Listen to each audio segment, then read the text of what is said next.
মুফতি মাওলানা। কিন্তু যখন কেউ নিজের ধর্মকে সর্বোচ্চ স্থানে বসাননি, বরং ধর্মের কথা শুনে সর্বোচ্চ প্রাধান্য দিয়েছিলেন।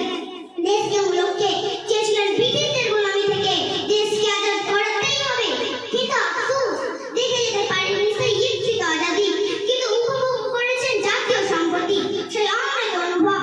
লড়ে গেছেন হিন্দুস্তানি হয়েই চলেছেন। ফাঁসি কাস্টে ধর্মের পরিচয় কখনো আগে স্থান পায়নি।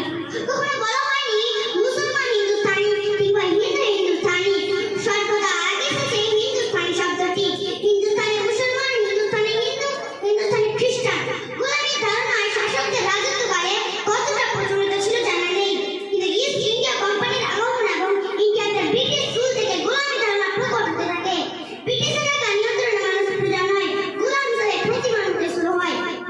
ইতিহাসবিদের ইতিহাসে মুসলমান শাসনের কথা স্পষ্ট উল্লেখ আছে, অথচ জহিরুদ্দিন মোহাম্মদ বাবর ঘুড়িকে হারিয়ে দিল্লির সিংহাসনে বসেছিলেন। দুজনেই ছিলেন মুসলমান, একে অপরের সঙ্গে লড়াই করেছেন, হত্যা হয়েছে হাজার হাজার যোদ্ধার কাছে শাসনার। এসবই রাজনীতি ছিল, ধর্মীয় ছিল না। মুসলমানদের জন্য কি এক আলাদা পাকিস্তানের সৃষ্টি হয়েছে? এক জাতি এক রাষ্ট্রের ধারণা অনুসারে? প্রশ্ন উকি দেয় একাধিক। তবে বাংলাদেশের নামে দেশটি সৃষ্টি হয় কেন? কোন ধর্মের ভিত্তিতে? এরাও মুসলমান, ওরাও মুসলমান।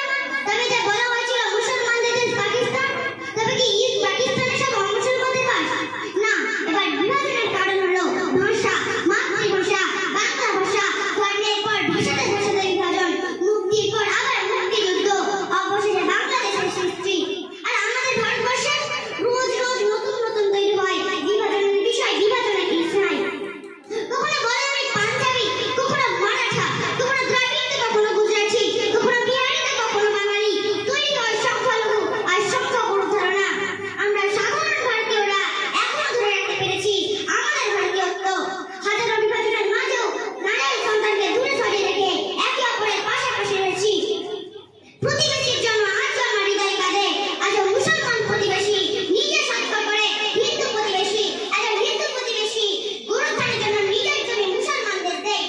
আমাদের ভারতবর্ষ, আমাদের হিন্দুস্তান বহু মহামানবী সাগরের তীর, অদ্ভুত একটা এখানে ধন্য পুষ্পে ভরা আমাদের এই মাতৃভূমি। বৈচিত্র্যের মধ্যে ঐক্য আমাদের ইতিহাস। এখানে যুগ যুগ ধরে আশ্রয় পেয়েছে শিখ, খ্রিস্টান, জৈন, পারসিক, একসঙ্গে সহযাত্রা করেছেন এই মাটিতে। আলাদা করার চক্রান্ত কম হয়নি। কখনো ধর্মের নামে তো কখনো গর্বের নামে, কখনো জাতির নামে তো কখনো দেশ বিদেশের ফর্মুলায়। কিন্তু আমাদের যতই আলাদা করার চেষ্টা হয়েছে, আমরা একে অপরের কাছাকাছি হয়েছি, আমাদের বন্ধনাটা মজবুত হয়েছে। হিন্দি কবি গোপাল দাস নীরজের লেখা এরকম একটি কবিতা আমার মায়ের চটের ভাষায় লিখেছি, আমি বাংলা ভাষায় অনুবাদ করলাম সকলের বোধের জন্য। এবার এমন এক ধর্ম প্রবর্তন করা হোক যাতে মানুষকে শুধু মানুষ বানানো যায়, যার সুগন্ধে ভরে উঠবে এমন সব ফুল দিকেই যেন কানায়।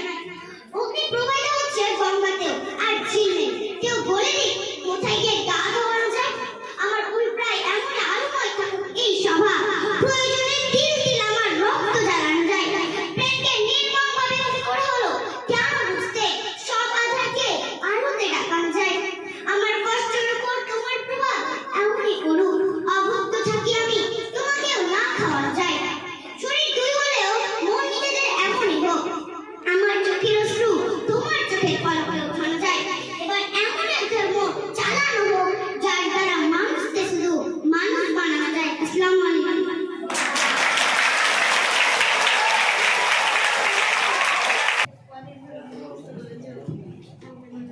তোমরা সবাই শুনলে তো বক্তব্যটা? কেমন মনে হলো? এইভাবে স্পিচ দিতে হয়। তোমরা যদি একটা মুখস্থ